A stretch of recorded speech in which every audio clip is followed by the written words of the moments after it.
कहानी शुरू होती है तो हम चार दोस्तों को देखते हैं जो एक रेस्टोरेंट में बैठे होते हैं। उनमें 3 लड़के और एक लड़की थी और उनमें से एक लड़के का नाम माइक था। ये लोग आपस में बातें कर रहे होते हैं कि हैलोवीन आने वाला है कि क्यों ना हम लोगों को टॉर्चर करें। माइक कहता है कि हमेशा की तरह मैं जेकब को बुली करूंगा और उसे टॉर्चर करूंगा, क्योंकि जेकब एक इनोसेंट सा लड़का था जिसको हर साल माइक तंग किया करता था। ये प्लान सुन के उनकी फीमेल फ्रेंड उन्हें मना करती है कि तुम लोगों को ऐसे किसी को तंग नहीं करना चाहिए, और जेकब का क्या कसूर है जिसे तुम हर साल सताते हो। माइक कहता है कि तुम्हारे सवाल में ही तुम्हारा जवाब है, हम उसे हर साल सताते हैं और ये अब हमारी आदत बन चुकी है। तुम क्या जानो कि उसे सताने में कितना मजा आता है। वो लड़की उस ग्रुप में मौजूद अपनी बेस्ट फ्रेंड को भी मना कर देती है कि ऐसे नहीं करना तुम, लेकिन जब माइक उसकी बात नहीं मानता तो वो वहाँ से उठकर चली जाती है। फिर हम देखते हैं कि माइक और उसका दोस्त खाना खा चुके होते हैं। फिर अब वो जाते हैं मैनेजर के पास बिल पे करने के लिए। फिर मैनेजर उनसे पूछता है कि हैलोवीन आ रही है, तुम लोगों के क्या प्लान है। माइक उन्हें कहता है कि मैम लड़के को एक बुरी तरीके से टॉर्चर करने वाले हैं जिससे हमें बहुत मज़ा आएगा।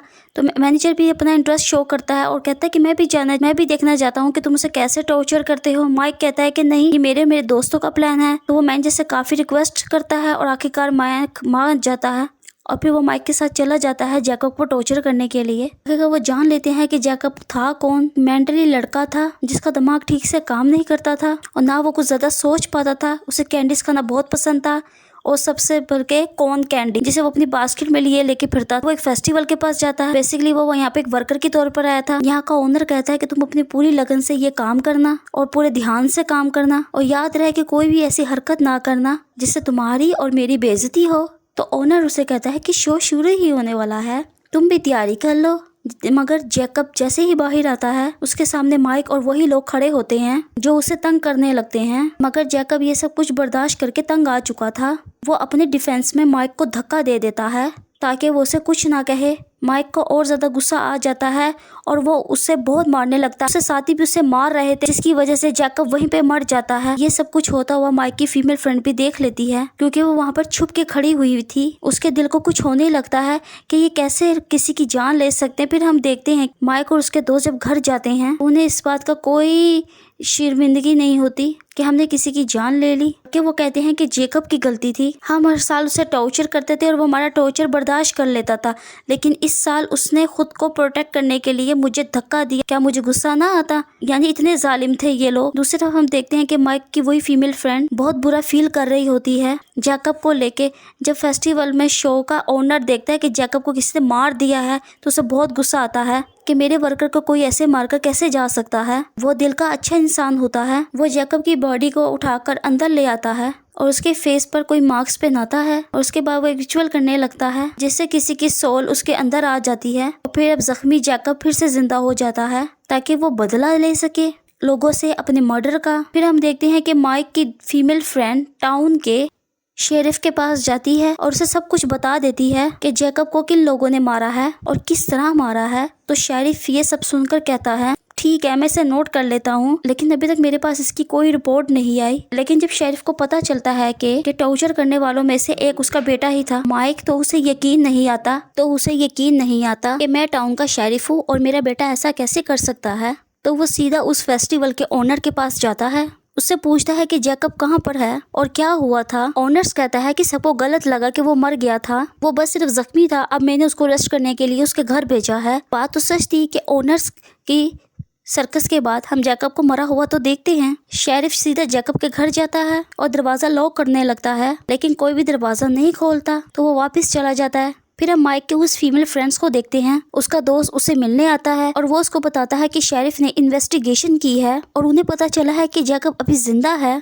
ये सुनकर उस लड़की को बड़ा सुकून होता है कि शुक्र है कि वो जिंदा तो है। फिर हम देखते हैं मैनेजर जिसने माइक के साथ मिलकर जैकब को मारा था, बता रहा होता है कि मेरी हैलोवीन बहुत अच्छी गुजरी, मैंने बहुत मजा किया पहली बार। उसके बाद वो वॉशरूम आता है। यहाँ पर वही पंकिंग बास्केट पड़ी होती है और उसमें कॉर्न कैंडी होती है और वो उसको खाने लगता है और तभी वहाँ पर जैकब आ जाता है। जैकब उसका पेट चीरकर उसे पूरी तरह से मार डालता है, यानी उसने अपना एक मर्डर से बदला ले लिया था। यहाँ पर शेरिफ भी आ जाता है, इन्वेस्टिगेशन करने लगता है।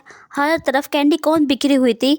जब शेरिफ इन्वेस्टिगेशन करता है तो उसे पता चलता है कि उस रात जैकब को टॉर्चर करने वालों में से ये मैनेजर भी था। फिर क्यों उसको ये शक होता है कि इसके पीछे जैकब का हाथ है, जैकब ने ही इसे मारा है। यहाँ पर वो माइक की फीमेल फ्रेंड भी होती है जो वहाँ पे अपने बेस्ट फ्रेंड के साथ आती है। शेरिफ उसको भी सब कुछ बताता है, जहाँ पर वो जाके माइक के दोस्तों को भी बताते हैं। माइक कहता है कि ये तो पॉसिबल ही नहीं है कि जैकब किसी का मर्डर कर सके, उसमें इतनी हिम्मत कहाँ से आ गई। अगर उसमें कितनी हिम्मत होती तो वो खुद को बचा ना लेता। जहाँ तक बात है मैनेजर के मर्डर की, हो सकता है उसके किसी दुश्मन ने उसका मर्डर करा हो, जरूरी तो नहीं है कि जैकब ने किया हो। बाकी सब भी इस बात को मानने के लिए तैयार हो जाते हैं, हो सकता है कि उनका ख्याल ही हो। जैसे ही वो दोस्त सारे माइक के घर से जाते हैं तो उसे अजीबोगरीब हरकतें महसूस होना शुरू हो जाती हैं। जब वो आंखें खोलकर देखता है तो उसको सामने वही पंकिंग बास्केट दिखाई देती है। वो बहुत हैरान होता है कि ये यहाँ पर कैसे आ गई, और इसी दौरान उस पर जैकब अटैक कर देता है और उसे दीवार के साथ लगाकर उसकी स्पाइनल कॉर्ड यानी रीढ़ की हड्डी खींच लेता है, जिससे उसकी फौरन डेथ हो जाती है। जहां हम देखते हैं दूसरी तरफ जब शेरिफ को पूरा शक होता है कि ये मर्डर जैकब ही कर रहा है, तो वो दोबारा से उस फेस्टिवल ओनर्स के पास जाता है। तो वो उसे आगे से कहता है कि मैंने आपको बताया कि वो जख्मी था, मैंने उसे अपने घर रेस्ट करने के लिए भेजा है। अभी वो लोग बात कर ही रहे थे, एक और पुलिस वहाँ पर आकर शेरिफ को बताता है कि वहाँ पर उसके एक और दोस्त का मर्डर हो गया है। शेरिफ वहाँ जाकर देखता है तो उसको वहाँ पर भी कॉर्न कैंडी मिलती है। अब शेरिफ का सच सच्चा साबित हो गया था। वो जैकब के घर जाता है लेकिन उसे वहाँ पर जैकब नहीं मिलता। जब वो उसके बेड के नीचे देखता है तो वहाँ पे एक अजीब सी डेड बॉडी होती है जो कि बहुत पुरानी थी। वो जैकब की मदर की थी, लेकिन इस बॉडी का बाकी होने वाले मर्डर से कोई लेना देना नहीं था। शेरिफ अब खुद जैकब की तलाश में निकल पड़ता है और अपने बेटे माइक से कहता है कि तुम घर पे ही रहो, तुम बाहर मत निकलना, तुम्हारी जान को खतरा है। इसलिए शेरिफ पूरे शहर में होने वाले फेस्टिवल इवेंट्स रोक देता है और कहता है कि सब लोग अपने घरों में रहें। ये लोग सुनकर सारे गुस्सा हो जाते हैं। फेस्टिवल के ओनर्स का जो स्टाफ था उस पर गुस्सा होता है, कुछ ना कुछ तो है जो आप लोग हमसे छुपा रहे हैं और ये शायद सब कुछ आप ही की वजह से हो रहा है, अब हम कमाएंगे किस तरह। फिर उनमें से एक आदमी जिसका नाम बिशप होता है उस फेस्टिवल के ओनर से मिलता है और कहता है कि जो तुम कर रहे हो और जो तुम कहोगे मैं उस पर बिलीव कर लूंगा। ओनर कहता है कि जी बिल्कुल, हम जैसे छोटे लोग हमेशा टॉर्चर होते आ रहे हैं और माइक जैसे बड़े लोग हमें टॉर्चर करते आ रहे हैं। ये उनकी आदत बन चुकी है, दूसरों को सताना, उनका दिल दुखाना। दरअसल माइक और उसके साथियों ने ही जैकब को मारा है, मैंने बस उसको जिंदा किया ताकि वो अपने मर्डर का बदला ले सके। मुझे पता है कि ये गलत बात है। ये बात ओनर्स के सब स्टाफ के सामने भी आ जाती है। वो एग्री हो जाते हैं कि हम इस ओनर का साथ देंगे, ये सच कह रहा है। टॉर्चर करने वालों के खिलाफ उनके अगेंस्ट कोई ना कुछ स्टेप लेना होगा। फिर हम देखते हैं कि माइक की फीमेल फ्रेंड्स, उसका दोस्त एक जगह पर होते हैं। वो लड़की कुछ टाइम के लिए अंदर जाती है और जब बाहर आती है तो वो देखती है कि उसकी दोस्त की बॉडी पड़ी होती है। उसे समझ नहीं आता कि क्या हो रहा है और इसी दौरान जैकब उसके पीछे आता है और उसकी जुबान बाहर खींच लेता है, जिसकी वजह से वो भी मर जाती है। शेरिफ भी उसी जगह पे आता है जहाँ पे उसकी फीमेल फ्रेंड और उसका दोस्त मरा था, ये चेक करने के लिए क्या वो लोग ठीक हैं। लेकिन जब वो अंदर जाता है तो वो देखता है कि वहाँ पर दोनों की डेड बॉडीज पड़ी हुई हैं। वो सारी बात समझ जाता है और अपने बेटे माइक को कॉल करता है और कहता है कि देखो तुम्हारे दोस्त तुम्हारे जा चुके हैं, तुम मेरी बात मानो तो अपने घर के अंदर ही रहना, बाहर मत निकलना, क्योंकि जैकब अब तुम्हें मारने वाला है। लेकिन माइक को गुस्सा आ जाता है और वो अपने घर से निकल जाता है और फेस्टिवल वाली जगह पे चला जाता है कि वो वहाँ के ओनर से पूछ सके कि आखिरकार मसला क्या है। तभी एक आदमी उसको मारकर बेहोश कर देता है। शेरिफ जब घर पहुँचता है तो अपनी बीवी और बेटे को ढूंढता है तो वो उसको वहाँ पर नहीं मिलता। देखता है कि फेस्टिवल का ओनर है वहाँ पर, वो उसको गन पॉइंट कर लेता है और उससे पूछता है कि मेरा बेटा कहाँ पर है। लेकिन तभी उसके पीछे बिशप आता है और उसे अटैक करके उसे बेहोश कर देता है। फिर वो ओनर आगे बढ़कर एक चाकू से उसका गला और जिस्म से उसका अलग कर देता है, जिससे वो मारा जाता है। फिर हम माइक को देखते हैं जिसकी आंख खुलती है तो वो देखता है कि वो एक चेयर से बंधा हुआ है, उसके आसपास कोई भी नहीं है और वो हेल्पलेस है।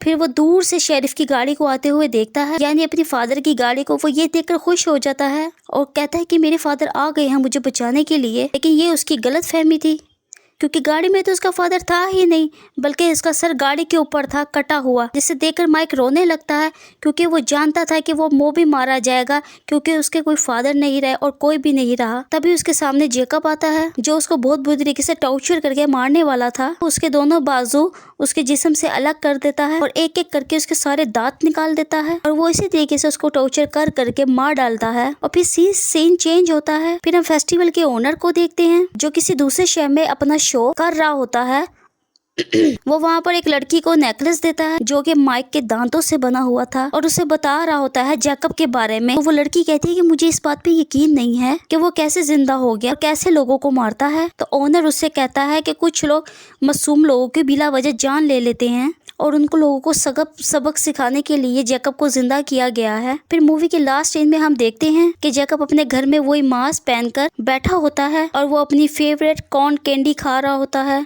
और इसी के साथ ये मूवी एंड हो जाती है। और वीडियो के लिए हमारे चैनल को लाइक और सब्सक्राइब करें।